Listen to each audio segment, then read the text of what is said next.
आज हम लोग वॉरेन हेस्टिंग्स के शासनकाल 1772 से लेकर 1785 तक की अवधि पर बात करना चाहेंगे। वॉरेन हेस्टिंग्स बंगाल के गवर्नर के रूप में 1772 में अपॉइंट किए गए और कालांतर में 1785 तक उन्होंने कार्य किया। बंगाल के गवर्नर का पदनाम इन्हीं के शासनकाल में बंगाल के गवर्नर जनरल के रूप में 1773 के रेगुलेटिंग एक्ट से परिवर्तित किया गया। सन 1772 में जब वॉरेन हेस्टिंग्स ने बंगाल के गवर्नर के रूप में पदभार संभाला, उस समय ईस्ट इंडिया कंपनी की स्थिति पूरी तरह से दिवालियेपन की ओर पहुंच चुकी थी। स्थिति माली हालत बहुत खराब हो चुकी थी और इसके पीछे जो मुख्य कारण हम पाते हैं वे यह थे कि ईस्ट इंडिया कंपनी के कर्मचारी पूरी तरह से भ्रष्ट हो चुके थे। वे कंपनी के व्यापार पर कम ध्यान देते थे और अपने व्यक्तिगत व्यापार पर वे ज्यादा ध्यान देते थे। दोहरे शासन में बंगाल का कृषि, उद्योग, व्यापार भी डाउनफॉल की ओर चला गया था। नवाब नजमुद्दौला और ईस्ट इंडिया कंपनी के बीच के रिलेशन पूरी तरह से अस्पष्ट थे। इस अव्यवस्था के दौर में वॉरेन हेस्टिंग्स का पदार्पण हुआ और उसने इन दोषों से मुक्त करने का कार्य बखूबी रूप से अंजाम दिया। 1785 में इसने मराठों के साथ युद्ध लड़ा, फिर मैसूर के साथ भी इसने युद्ध लड़ा।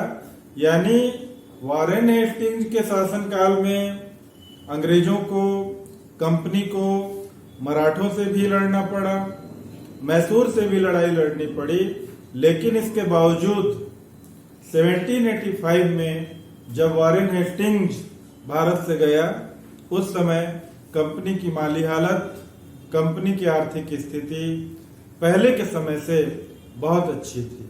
उसने न केवल शासन प्रशासन को व्यवस्थित किया बल्कि भ्रष्टाचार पर भी अंकुश लगाने का कार्य वॉरेन हेस्टिंग्स के द्वारा किया गया। और इसके समय में बंगाल, जो कि अकाल की विभीषिका से जूझ रहा था, वहां की अर्थव्यवस्था नष्ट प्राय हो गई थी, वह अब समृद्धि और संपन्नता की ओर अग्रसर हो गया था।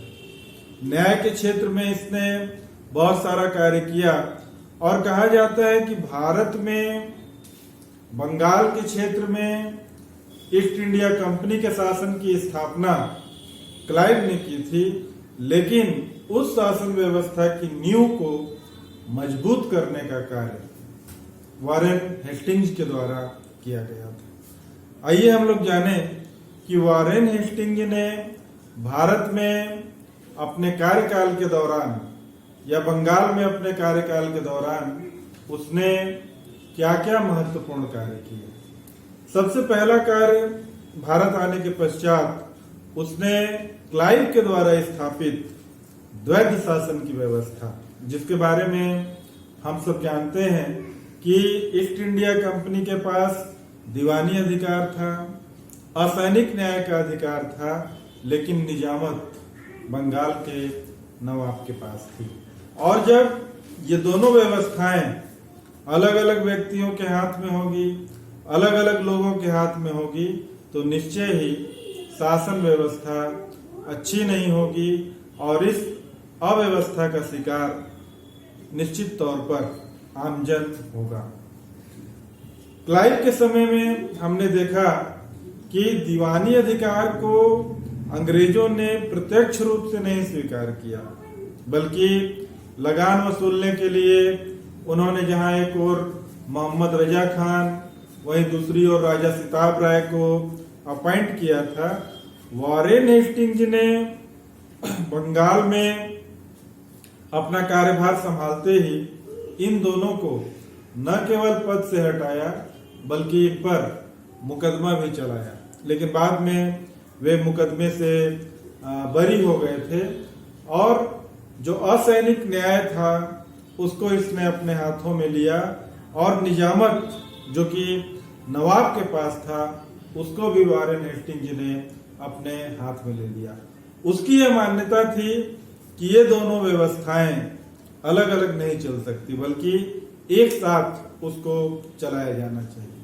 उसने नवाब को 16 लाख रुपया प्रतिवर्ष देना स्वीकार किया और चूंकि नवाब नजमुद्दौला अल्पवयस्क था इसलिए उसकी देखरेख के लिए उसने मीर जाफर की विधवा मुन्नी बेगम को अपॉइंट किया था, लेकिन 1775 में मुन्नी बेगम को संरक्षक के पद से हटाकर यह पद उसने रजा खां को सौंप दिया था। दूसरी ओर जो बंगाल की तत्कालीन लगान व्यवस्था थी उसमें भी उसने परिवर्तन लाया।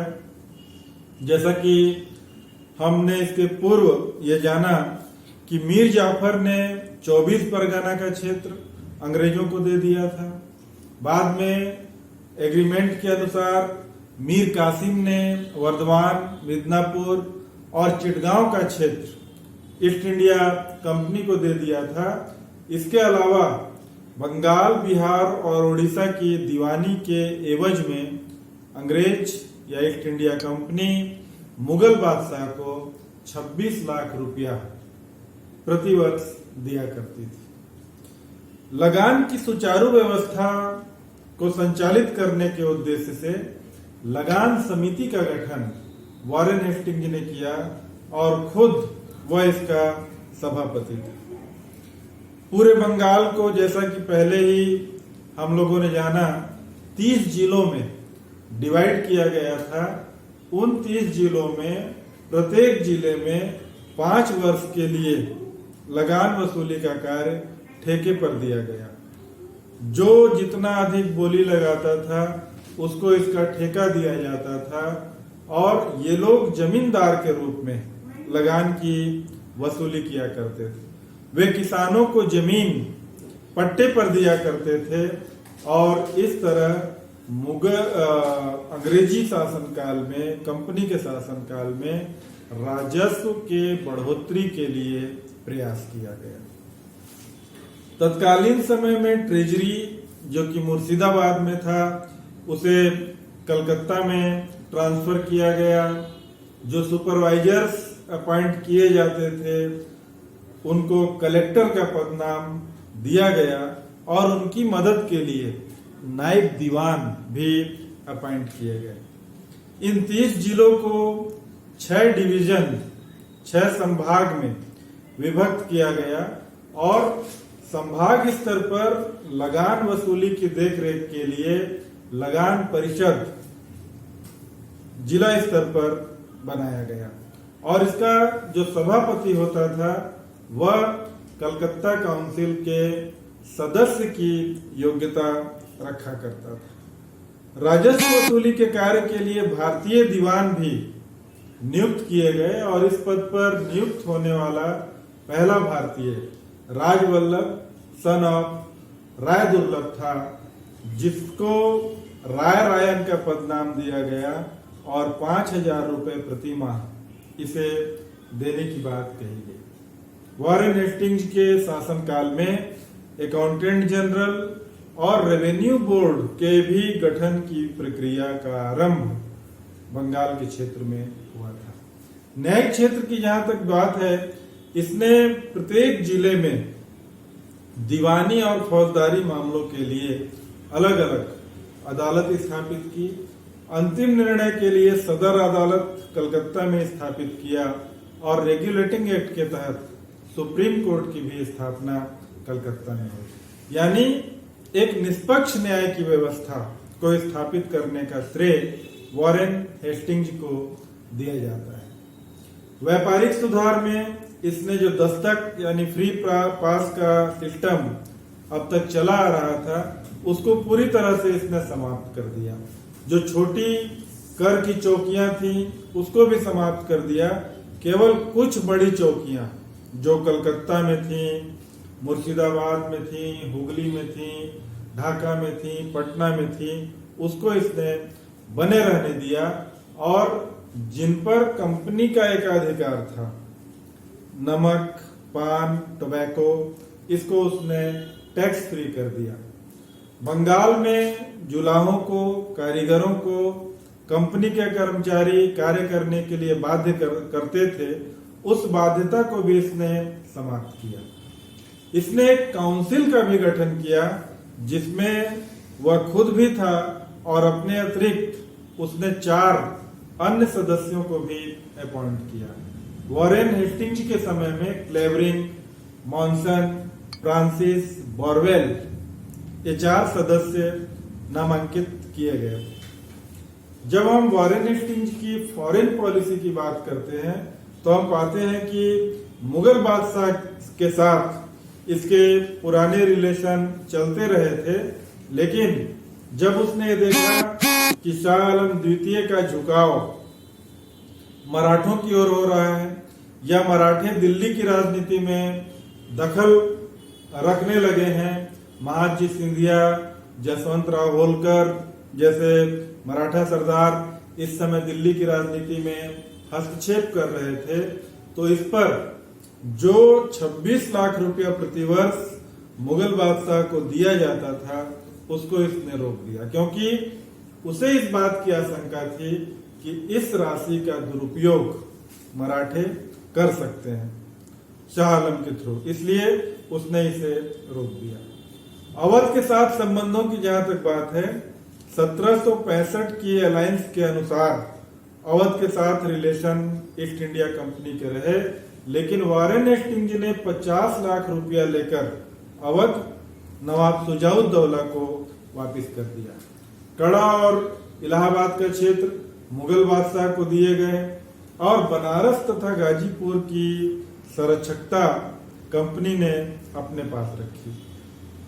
शुजाउद्दौला का जब 1775 में देहांत हुआ, उसके पश्चात नया नवाब अवध का आसफउद्दौला बना, उसके साथ एक नया एग्रीमेंट 1775 में किया जिसे फैजाबाद की संधि के नाम से हम लोग जानते हैं।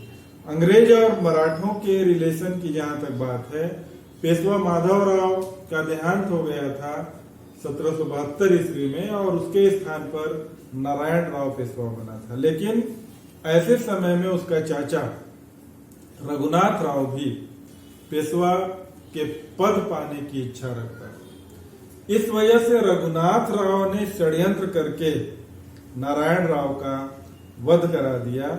इस पर अल्पायु पेशवा, जो कि नारायण राव का पुत्र था, माधवराव नारायण, उसको गद्दी दी गई और महादजी सिंधिया और नाना फडणवीस, इन्होंने इस अल्पायु पेशवा को अपना समर्थन प्रदान किया। इस पर रघुनाथ राव अंग्रेजों की शरण में चला गया था और उसने अंग्रेजों के साथ 1775 में एक सूरत की संधि की, बाद में युद्ध भी हुआ था। उसके पश्चात 1776 में एक पुरंदर की भी संधि हुई थी और अंत में एक सालबाई की भी संधि इन्होंने अंग्रेजों के साथ की थी।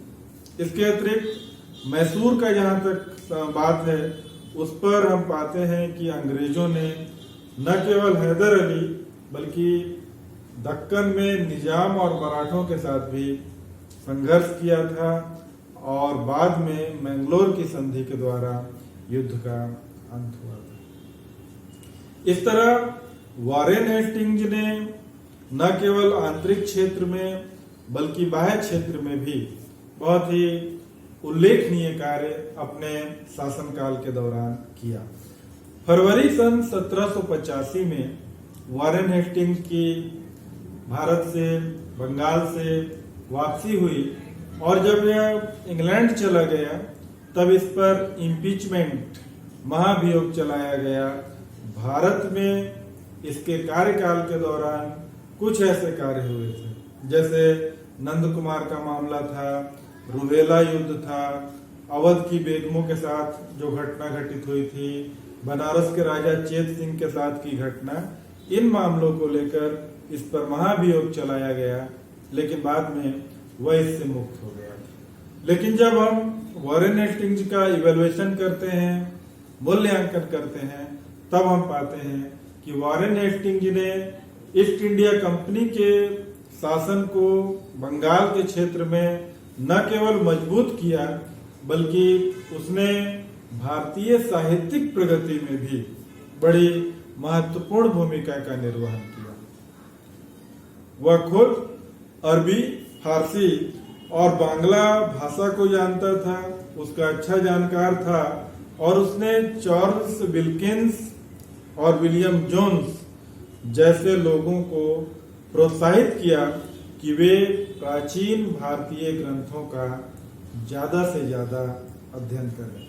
इसी के समय में एशियाटिक सोसाइटी ऑफ बंगाल की स्थापना हुई थी, जिसके माध्यम से अनुसंधान के क्षेत्र में बहुत सारे उल्लेखनीय कार्य किए गए थे। Thank you.